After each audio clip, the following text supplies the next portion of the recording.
Estamos apresentando Marco Zero, onde tudo começa. Muito bem, estamos de volta com o nosso Marco Zero, manhã de sábado, dia 18 de setembro de 2021. Uma temperatura agradabilíssima em Foz do Iguaçu, estamos com 25 graus.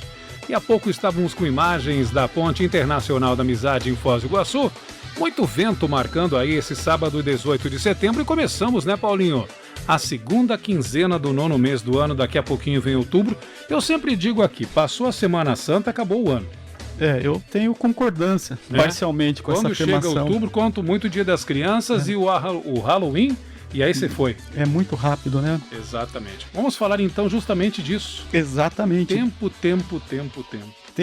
tempo passa e o tempo voa. Mas vamos falar com quem entende do assunto e que, inclusive, além de pesquisar, entender, compreender, elabora, produz, escreve sobre essa temática aí associado também ao mundo jurídico, né? A gente vai receber, já está aqui conosco, a Aisha Herold, ela que é diretora de Direitos Humanos do IDESP, advogada atuante na área de proteção de dados e idealizadora do projeto Direito Talks. Ela é autora de um artigo bem importante e contundente chamado A Importância da Relativização do Tempo sob a Perspectiva das Relações Jurídicas e Pessoais, escrito juntamente com o professor Dr. Sérgio Aquino e publicado no site Empório do Direito em 2017. É um artigo de 2017, mas o tema tempo é bem atual. Bom dia, Aisha. Seja bem-vindo. Obrigado por atender o nosso convite.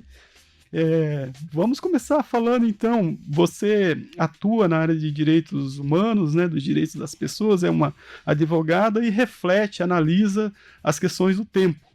O direito ao tempo é um direito fundamental do ser humano, Aisha? Sim, primeiramente quero agradecer pelo convite, muito honrada por estar com vocês nesse programa tão importante, falando de um tema que é importantíssimo para todos nós.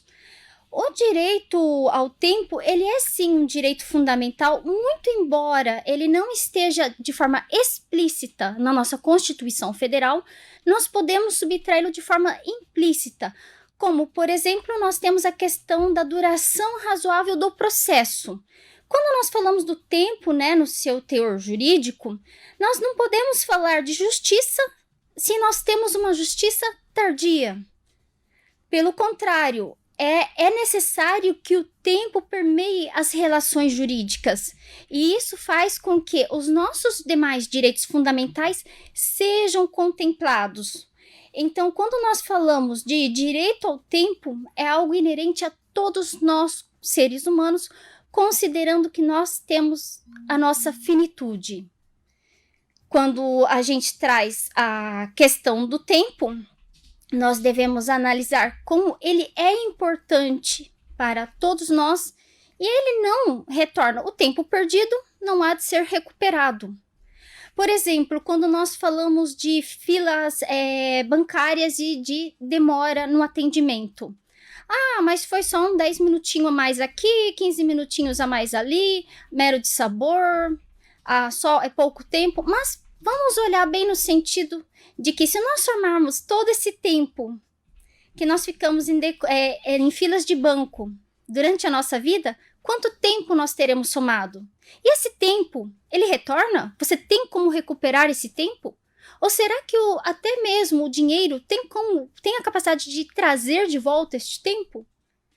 Então fica essa reflexão. É muito importante nós vermos o tempo como direito fundamental, que ele é aplicado tanto nas relações jurídicas quanto nas relações pessoais. E o mundo jurídico tem condições, está apetrechado para responder a essas demandas aí, pensando no nosso direito ao tempo? Por exemplo, quando falta um medicamento na rede pública e que um familiar ou o próprio paciente aciona a justiça para garantir esse direito, né? Por outro lado, pensando em processos intermináveis que se arrastam por anos e anos, o cidadão tem esse respaldo do mundo jurídico para ter seu tempo respeitado, Aisha? Então, dentro da Constituição Federal, nós temos a duração razoável do processo como um direito nosso. E o processo ele tem que ter, sim, um tempo razoável para que seja efetuado, então, os direitos e garantias daquele que recorreu através do judiciário para conseguir um direito que lhe é inerente. Só que assim, infelizmente, nós vemos muitas situações onde vários processos acabam demorando e com isso afetando o titular do direito. Por causa que o direito ele tem que ser entregue a quem lhe é conferido. Só que quando demora muito tempo, isso se desvanece, isso acaba sumindo. E a justiça, ela acaba se tornando uma injustiça. Então vejamos muito bem que nós não podemos falar dos demais direitos se eles não estiverem pautados dentro do tempo razoável. Inclusive, nós temos a dignidade da pessoa humana, que ele é um pilar do ordenamento jurídico pátrio. E eu posso, inclusive, dizer, ouso em afirmar, dizer, que o tempo, ele também é um pilar.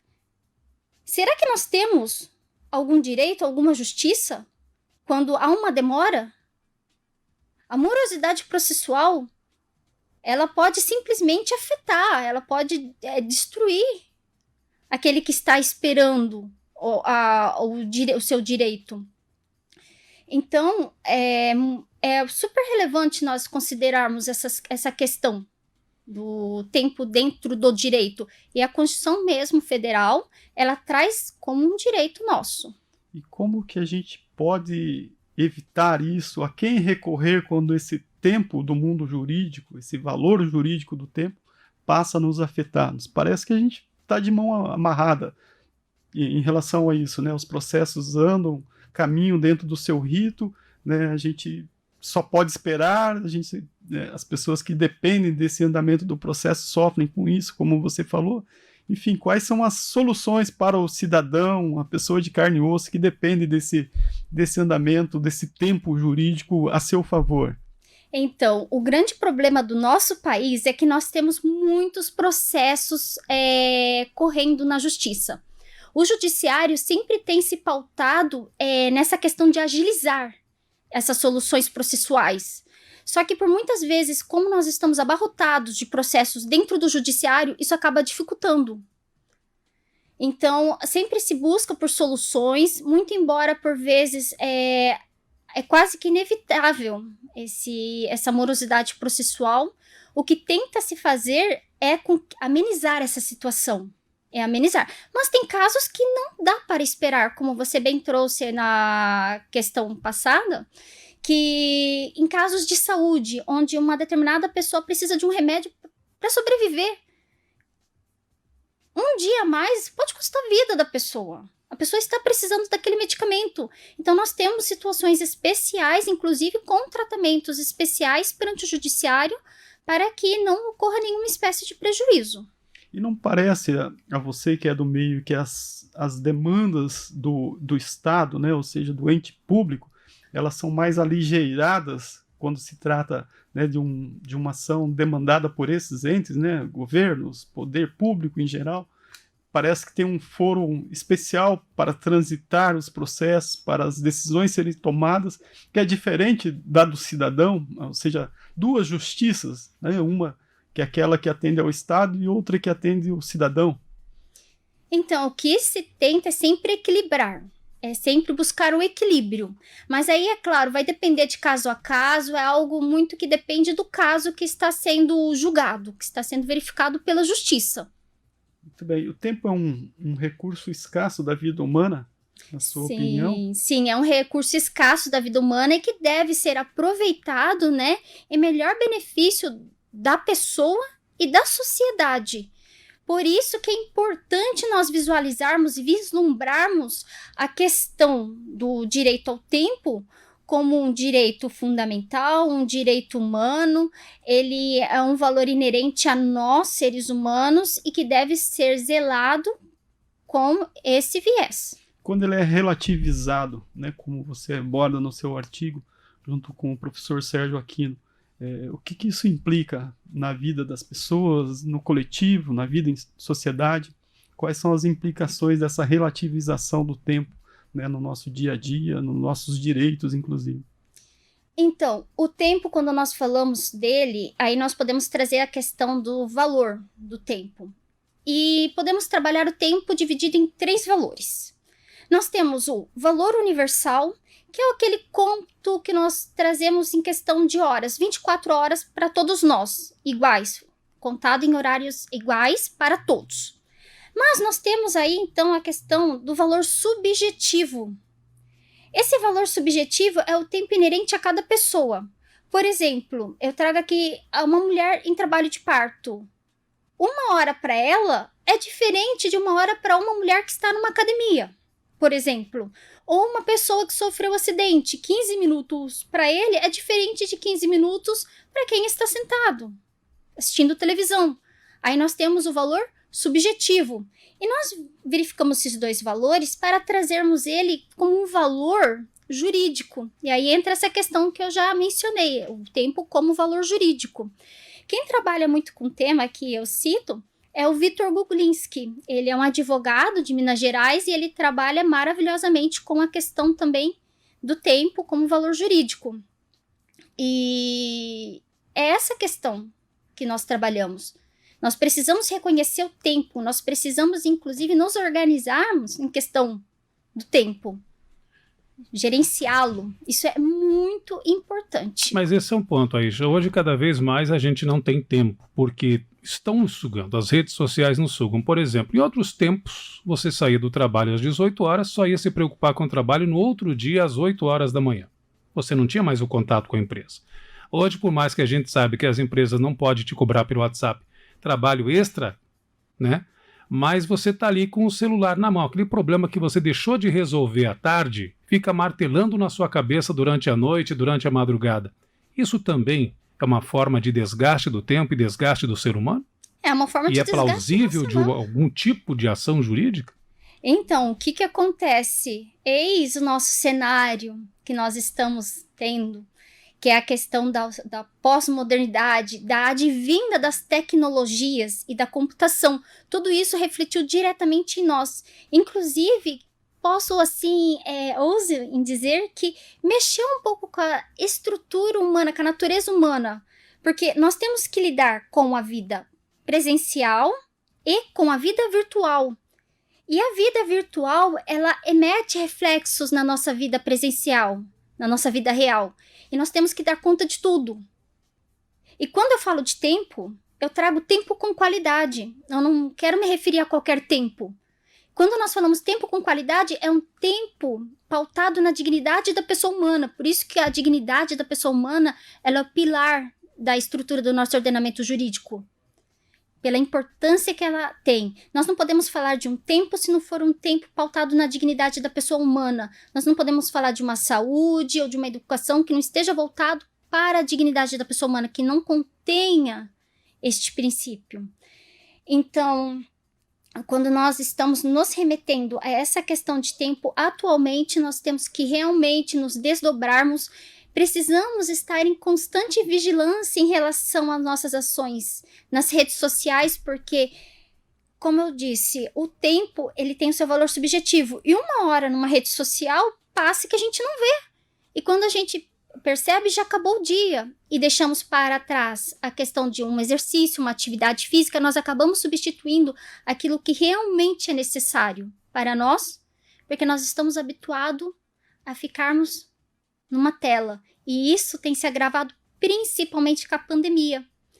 Pois bem, não tivemos a questão de estarmos em home office, todo o trabalho passou a ser elaborado por um note, computador, celular, dispositivos que têm conexão com a internet. Será que a nossa natureza humana ela é apta a essa nova realidade?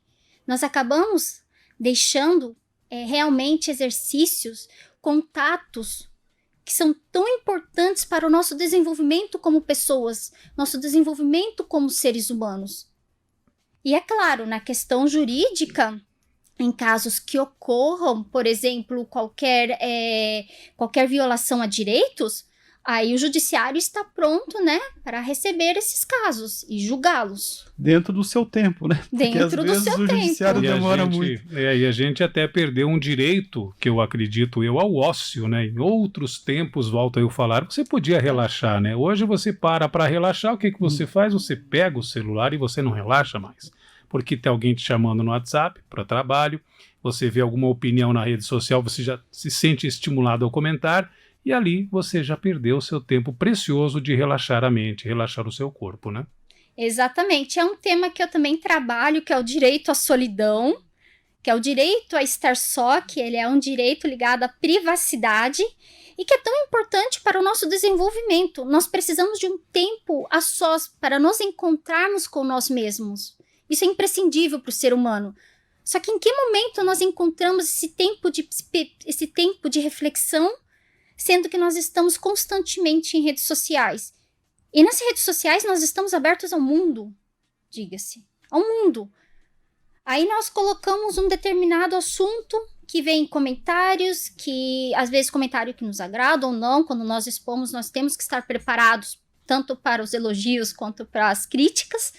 Só que assim, isso acaba abalando uma certa estrutura nossa, do desenvolvimento nosso como seres humanos, porque a privacidade ela é algo muito necessário. Inerente ao ser humano. Inerente à natureza humana.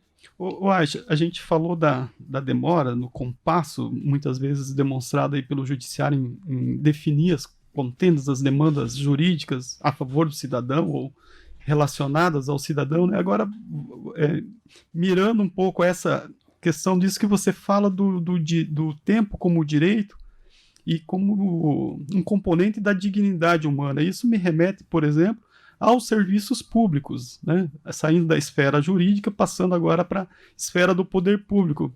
Quando eu permaneço um tempo muito grande esperando o ônibus, porque o transporte coletivo de uma cidade é de má qualidade, por exemplo, esse meu direito ao tempo e à dignidade está sendo sobrepujado pela gestão de uma cidade, de um estado, de um país? Então, esse teu direito ao tempo, ele é algo que tem que ser cuidado por todas as instituições, e inclusive por nós mesmos, não só pelas instituições. Mas aí, cada caso é um caso. Qual foi o período, por exemplo, que ocorreu? Qual foi a situação? O ônibus quebrou, por exemplo. Então, tem que ser verificadas essas situações. Mas é claro, a partir do momento que você está precisando de um serviço público, e aquele serviço demora mais do que o tempo esperado, e isso vai te causando prejuízo? Por exemplo, uma fila de médica, né? Uhum. Eu tenho um problema que aparentemente ele é simples e tratável, mas pela demora do exame, do especialista, da consulta, ele se agrava. Como cidadão, eu posso responsabilizar, por exemplo, quem de direito ou quem de obrigação deveria de ofertar aquele atendimento ou aquele serviço no momento, no tempo adequado? Quando você tem ali você tem um agravamento ou algum fator que realmente o prejudique, aí sim ele é passível, claro que vai passar por uma análise judicial sobre essa questão. E o importante é que essa questão à saúde, ela deve ser vista, sim, como algo muito importante para nós. E um problema de saúde, ele não vai esperar uma fila. Dependendo, nós temos casos gravíssimos que precisam ser atendidos. Até para isso nós temos pronto atendimento ou situações que precisam de acompanhamento médico por um período mais longo e que precisa ser feito naquele período exato. Mas, como nós vemos, tem tantas pessoas, né, que estão passando por uma situação de saúde e, às vezes, pela demora no atendimento, acabam até falecendo, não resistindo. Muito bem. A gente está chegando no final do programa, eu gostaria de ouvir de você, voltando um pouco àquela definição que você nos traz do tempo como universal, né, mas o tempo é diferente entre as pessoas. Mesmo ele tendo essa medição universal por hora, dia, mês, o ano, né? O relógio funciona igual para todo mundo, mas as pessoas têm tempos diferentes na vida. Como o meu tempo pode ser diferente do seu, se somos regulados todos por essas mesmas medidas? Uma reflexão para você terminar o programa com gente. Então, isso vai depender muito da situação em que a pessoa está vivendo. Uma pessoa com uma doença, e ela está sofrendo por questão daquela doença, ela tem uma visão do tempo mais prolongada, por vezes, do que uma pessoa que goza de boa saúde. Ali nós temos uma distinção. Igual uma pessoa, por exemplo, que está privada de liberdade com outra que goza de liberdade. Também tem uma percepção de tempo diferenciado. É tudo questão de percepção e experimento. Nós temos o cômputo universal, que todos nós passamos, todos nós experimentamos de forma igualitária. Se nós temos um compromisso meio-dia para mim, meio-dia para você. Mas também nós temos essa questão de, pela nossa experiência, vivência e pelo momento que um determinado indivíduo está vivendo, o tempo para ele pode ser contabilizado de forma subjetiva, de forma diferente. Às vezes nós escutamos pessoas falar, nossa, como o tempo está demorando. Não, mas para mim passou tão rápido. Aí um exemplo. Isso acontece rotineiramente com todos nós. Quem nunca presenciou uma fala dessas? Nossa, hoje o dia demorou para passar. Não, o dia passou assim que eu nem vi, nem consegui fazer tudo. Aí nós percebemos de forma bem visível a subjetividade do tempo a cada indivíduo. E isso deve ser aplicado, nós devemos somar os dois para aplicarmos ele na forma jurídica. Muito embora a nossa Constituição não traga na forma escrita explícita dentro dela, dentro de seu texto, o direito ao tempo como um direito fundamental, nós conseguimos sim extraí-lo por meio de uma leitura de outros dispositivos, como a duração razoável do processo, por exemplo, para trazermos ele com a sua devida importância. Sem o tempo devido, o que nos sobra? Deixa essa reflexão. Uma boa reflexão. Terminou o nosso tempo, infelizmente, o assunto é bom, estava muito agradável. Foi um bom tempo. Um bom tempo que passamos juntos aqui discutindo sobre esse tema.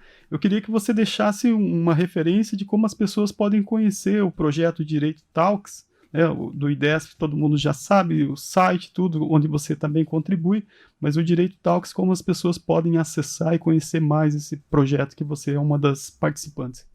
Então, o Direito Talks, temos o site, direitotalks.com.br, estão todos bem-vindos para visitar o site. E também nós temos o Direito Talks nas redes sociais, Facebook e Instagram. Pode nos seguir por lá, serão muito bem-vindos. Muito bem. Aisha, muito obrigado pela sua participação, tenha um bom dia. Obrigada, bom dia para vocês também. Marco Zero, onde tudo começa.